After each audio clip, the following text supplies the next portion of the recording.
Ganda at mapagpalang hapon po Kuya Val, Ate Edna and Kalingap Rob at sa buong team ng Kalingap. Andito po tayo sa isang barangay ng Lopez, Quezon. Tayo po ay pumunta po muna rito po sa barangay upang magpaalam. Tayo po ay mag-i-scout o maghahanap ng mga kababarangay nila rito na baka sakali na ang Team Kalingap po ay makatulong sa kanila. Yan, may nakilala po tayong isang kagawad po dito. Yan po mga Kalingap. At ito mga Kalingap, nakilala po natin ang isa sa kagawad ng barangay Giay, Lopez, Quezon. Yan. Yung kagawad, kumusta po kayo? Okay naman po, sir. Sa amin dito sa Giay. Yan. Ako po ay napapasyal at salamat po at nakilala ko po kayo. Ano po? Maraming salamat din po at kayo ay nakarating dito sa aming barangay. Ngayon po kagawad ay puntahan po natin yung po ninyo, isang kabarangay po ninyo. Ano po? Sige po. Ano nga pong pangalan kagawad? Ronel po, Merabona. Yan si kagawad Ronel Merabona. Yan si kagawad po ng barangay Gihay, Lopez, Quezon. Yan, tayo na po kagawad. Ayan mga Kalingap, yan po ang ating ginagawa bago tayo pumasok sa mga barangay dito po sa Lopez, Quezon o saan man sa Quezon tayo ay nagpapaalam sa mga barangay official. Nung nakaraan, nakausap ko rin po rito yung barangay captain po nila. At ito, si Kagawad po ay sasamahan tayo dun sa isang kababarangay po nila. Yan tayo. Dito na po tayo mga Kalingap. Yan, ito po yung bahay na ating pupuntahan. Ito po yung lugar nila, mga Kalingap. Samahan niyo po ako. Kumustahin natin yung nakatira po dito. Sinamahan po tayo ni Kagawad. Ito mga Kalingap po. Yan, tayo po. Ayan, hello po. Magandang hapon po. Nay, magandang hapon. Yan, kuya, magandang hapon, kuya. Kumusta po kayo? Yan, kumusta po kayo? Nakakapagsalita pa po si nanay? Nakakapagsalita pa yan? Nay! Nay! Hina ng boses ni nanay. Ilang taon na si nanay?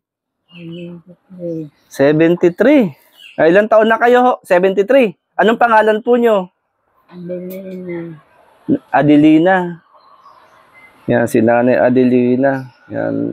Bali, kuya, anak ka. Anong pangalan mo, kuya? Francisco. Ilan taon na si kuya? 42. 42? May pamilya na? Wala. Hindi na nagpamilya? May planong pamilya? Binata. Binata pa si kuya.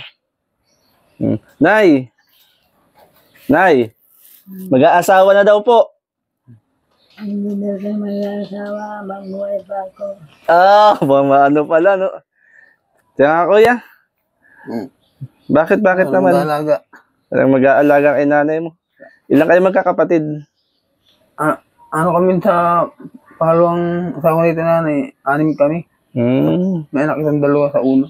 Bali kayo lang mag-inang naan dito? Kami ng 2. Anong trabaho mo, kuya? Wala. Nag-aalaga lang. Nag-aalaga lang. Ilang taon na na-stroke si nanay? Ano na yan? Mga 8 taon na. 8 taon? Ibig sabihin, 8 taon mo na rin siyang inaalagaan. 8 taon na yan. 8 taon. Ikaw ay 42. 42 years old si kuya. Kuya ano nga po? Francisco. Si kuya Francisco. 42 years old. Ibig sabihin, umpisang mo siyang inalagaan. Ang edad mo ay 36, tama ba ako? Kumbaga ay inilaan mo yung iyong panahon, oras sa pag-aalaga kay nanay.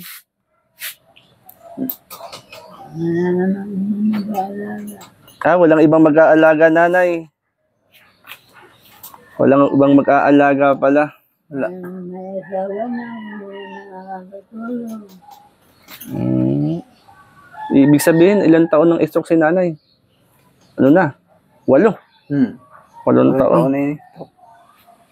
Nagsimula yun dyan sa pangingilig niyan. Nangingilig. Anong trabaho ni nanay dati? Dati, kami dati, kami, naglulukad kami. Nagkukopra. Farmer. Mm. Nagtatanim din yan. Niligyan magkaingin. Napasma. Oo, nangingilig si nanay. Pati paa. Buti po rin nanay, nakakapagsalita kayo na ano. Naghina na ang busis. Dahil malakas na dati ang busis niya. Malakas dati ang boses si nanay. Habang natagal, nahina ang busis. Nahina. Buti at ano? Paano naman kuya yung inyong pangkain? Araw-araw ni nanay? Sa napadala ng kapatid ko. Mabuti nagpapadala. Construction sa Batangas. Construction. Kapadala yung lingguhan. Pada Sabado. May pamilya na rin yun? Wala. Wala rin pamilya? Nagkaasawa siya, kaya lang yun. Walay. Ayun. At least may sumusuporta kahit papaano sa inyong mag-ina. Yan lang ang nagbibigay sa amin. Kuya, bakit kumbaga ay syempre bilang isang anak, talagang hindi mo iniwan si mama mo? Hindi. Hindi na inalagaan yung mga kapatid ko niya. Hindi ko nga inalagaan ayaw mo alagaan. Hindi ka, bunso ka ba? Hindi, pangalawa ko sa Pangalawa ka? Pang-apat ako. Pang-apat ka? Sa mga panganay. Kahit anong mangyari, di mo iwan si mama mo? Hindi, ako nabubuhay. Habang nabubuhay. Paano yan kuya? Pag siya hindi nakakakain mag-isa si nanay? Hindi.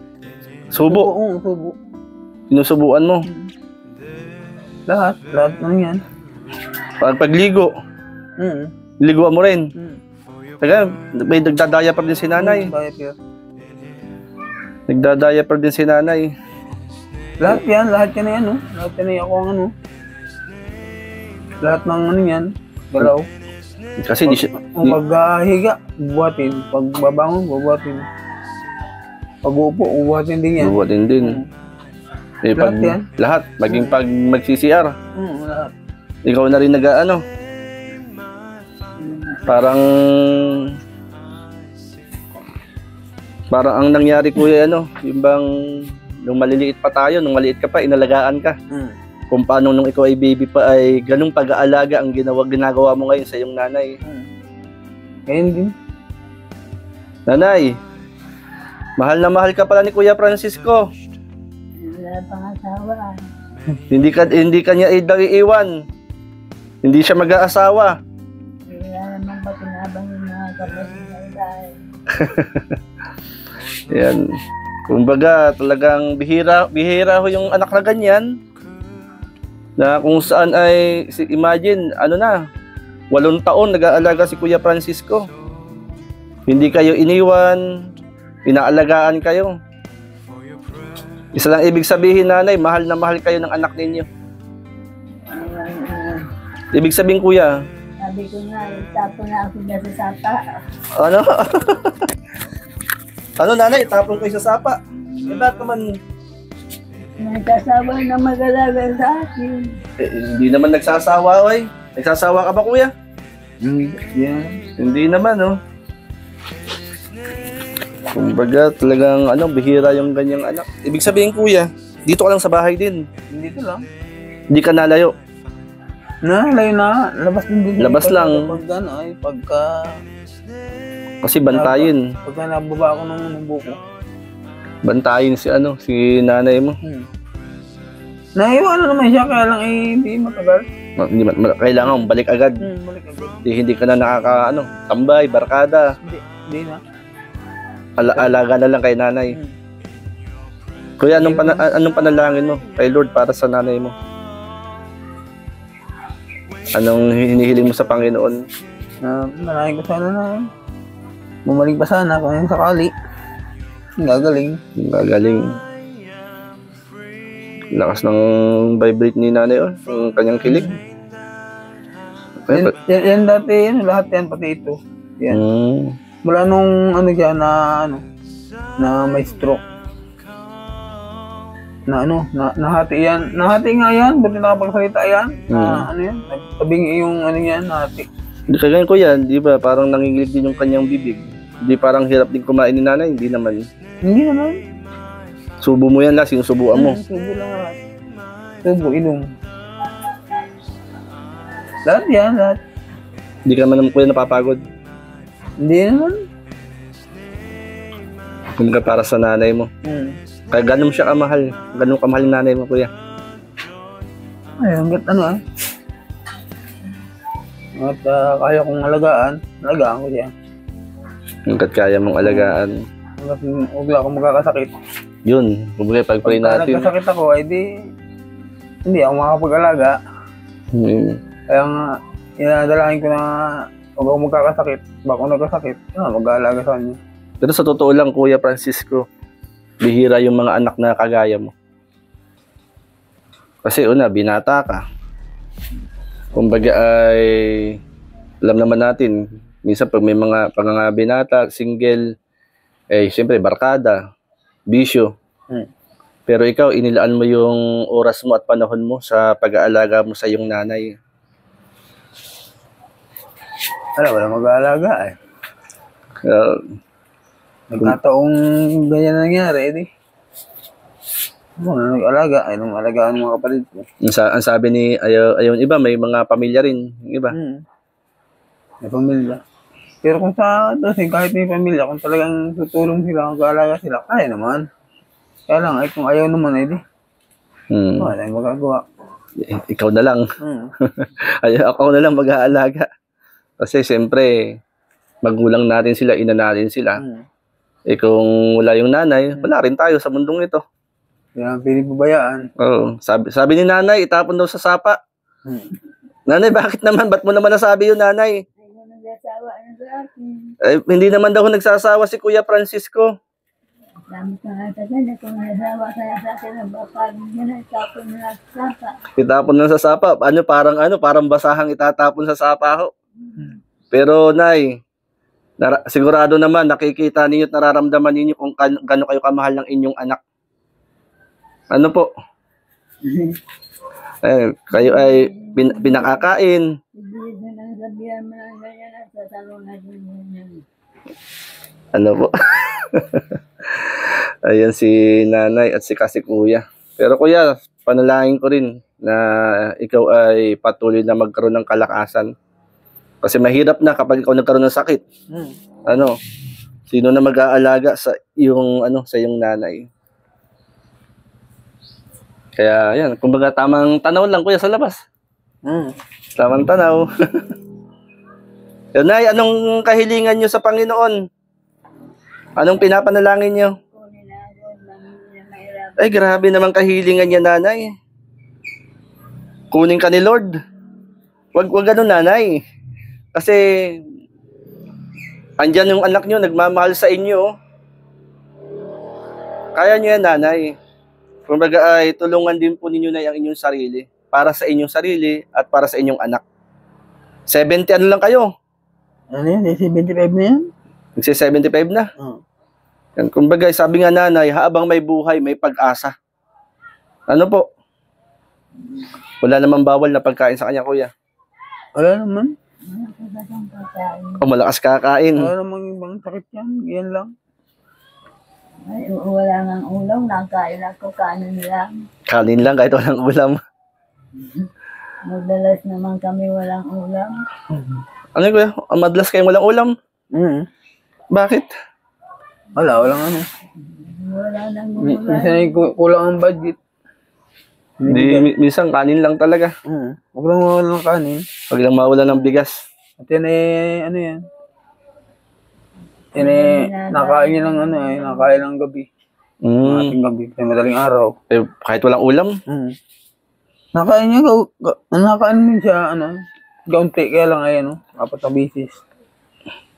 Kagaya, mga pambili ni nanay ng diaper. Mahal din ng diaper. Hindi naman nagbibigay kagawad. Kuya, ano ang masasabi mo sa mga anak na mayroong magulang na kagaya ng sitwasyon ni nanay? Napunta yung dito, kagawad, hindi malang nagbibigay. Alagaan nila yung magulang nila habang nabubuhay. Pag nawala na, wala na. Saka sila Nagsasabi. kaya sabi na Nagsasabi, nanay, mahal na mahal kita. Hmm. Nanay, I love you. Wala na, Ano? di ba? Kailangan habang nabubuhay pa, mahalin mo na at pag nawala na, wala na. Wala ka na masasabihan ng mahal mo magulang. Oo. Kagaya ngayon yan, di ba? Hanggang na andyan pang magulang natin, Mahalin. mahalin. At pag wala na, yun, saka maisip na, dapat nung nabubuhay pa yung nanay ko, minahal ko na. Nilagaan ko na. Oo, yun. Nawala na. Wala na. Ofisi man, di wala na. Wala na, huli na. Oo, huli na. Ibig sabihin, kuya, sa mga anak na kagaya mo, na baka may makapanood nito, ganyan din ang kalagayan, ay wag magsasawa. Malili magulang nila, ako nabubuhay. Ang magulang, isa lang yan. Ganda mo kamahal nanay mo, kuya. Mahal lang, nabubuhay siya, alagaan ko. Wala akong magkakasakit. Oo. Alam mo ba, kuya, pinagpala ka? Alam mo ba, biblical eh. Sabi ng Ephesians 6:1-2, sabi doon ay, mga anak, sundin ninyo ang inyong mga magulang alang-alang sa Panginoon, sapagkat ito ang nararapat. Igalang mo ang iyong mga magulang. Sabi doon, ito ang unang utos na may kalakip na pangako. Ano yung pangako? Ikaw ay giginhawa at lalawig ang iyong buhay rito sa lupa. Kaya yung ginagawa mo, kuya, nakikita ni Lord yan, na grabe yung ginagawa mong paggalang, pagmamahal sa iyong magulang. Hindi ka man bigyan ng tao ng reward. Meron Diyos na kung saan ay nakakakita sa ginagawa mong pag-aaruga, pag-aalaga sa iyong anak. Si Lord ang mag-a-award sa iyo, kuya. Mag-reward. Na walang imposible sa Panginoon. Basta, kuya, ituloy mo lang, mahalin mo ang iyong magulang, alagaan mo. Ikaw na rin nagsabi, kuya, na magulang natin yan. Habang may buhay, alagaan natin, ano? Huwag susuko. Ayan, Kuya Francisco, nanay. Hindi naman kayo tatapon ni kuya sa sapa. Inaalagaan nga kayo eh. Nililiguan, pinakakain, pinapalitan ng diaper. O, di ba? Yan yung anak na nagmamahal sa inyo. Kaya tuloy lang, nanay, sa hamon ng buhay. Ano po? Yan. Ano masasabi niyo sa inyong anak? Kay Francisco? Salamat. Mayroon akong anak na marunong mag-alaga. Yun, sarap naman sa pakaramdam. Na salamat, meron akong anak na nag-aalaga. Pinagpala ka, nanay. Meron kang anak na agaya ni Kuya Francisco. At syempre, pinagpala din si Kuya Francisco sapagkat binibigyan siya ni Lord ng pagkakataon, ng panahon na makasama kayo. Ano ho? Yan, pwede ba kayong ipanalangin? Mag-pray po tayo. Yan tayo manalangin. Panginoon, dinadalangin ko po silang mag-ina. Maging si Kuya Francisco, ang kanyang nanay. Lord, ikaw po ang nakababatid ng mga nagaganap at nangyayari sa kanila pong buhay. Batid mo po, Panginoon, ang kanila pong mga pangailangan. Akin pong panalangin, Panginoon, ang iyong pong pagkupkup, pagkalinga at pagkakaloob ng kanila pong mga pangangailangan.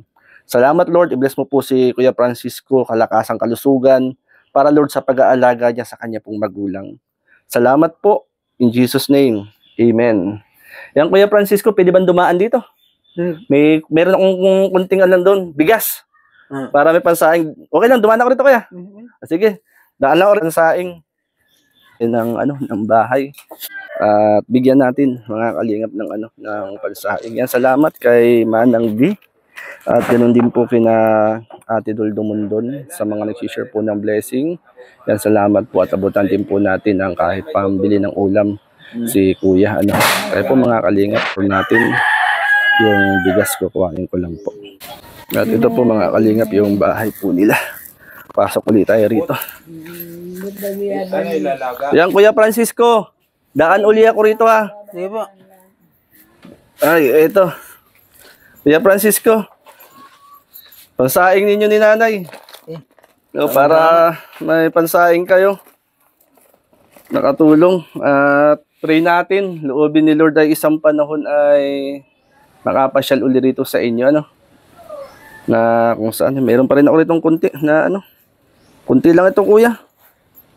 At pasensya na, Kuya. Pambili ng ulam. Pambili ng ulam lang yan, Kuya, ha.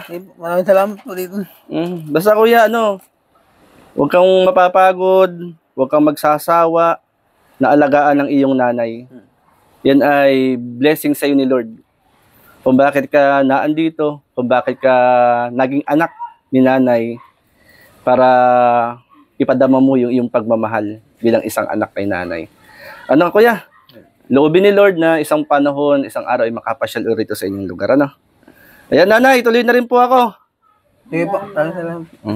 God bless kuya, saludo ako sa iyo sa pag-aalaga mo sa iyong nanay. Nay, tuloy na po ako, salamat po. Ang dapat magpasalamat. At syempre, salamat din po kay Kagawad, sinamahan po ako dito ni Kagawad. Ano po, tuloy na po ako na po, salamat po sa inyo. Sana'y bumalik ka. Loobin po ni Lord, makabalik po rito sa inyo, ano? Isang araw makapasyal ulit po rito sa inyo. Napasyalan po natin yung mag-ina ni Kuya Francisco. Ano ho, isang anak, nagsakripisyo, 8 taon na inalagaan yung kanyang ina na na-stroke. Kaya yan sa mga anak na may mga magulang pa na andyan nakakasama natin, ipadama natin yung pagmamahal natin sa kanila bilang pasasalamat. Yan, salamat po at salamat po yung tinamaan ng Igi, Ate Dol Dumundon. Maraming salamat din po kina Ate Bebre, Ate Eddie Wow, Ate Levin at sa lahat po. Maraming pong salamat. At pasuporta na lang po ang ating pong YouTube channel, J. Morelo Vlogs. Ang mga kasama po natin dito, Kalingap Lydia, Billiones Explain, Kalingap Jubal. Pasuportin po Shirley Morelo Vlogs. Yan, tayo na po mga kalingap.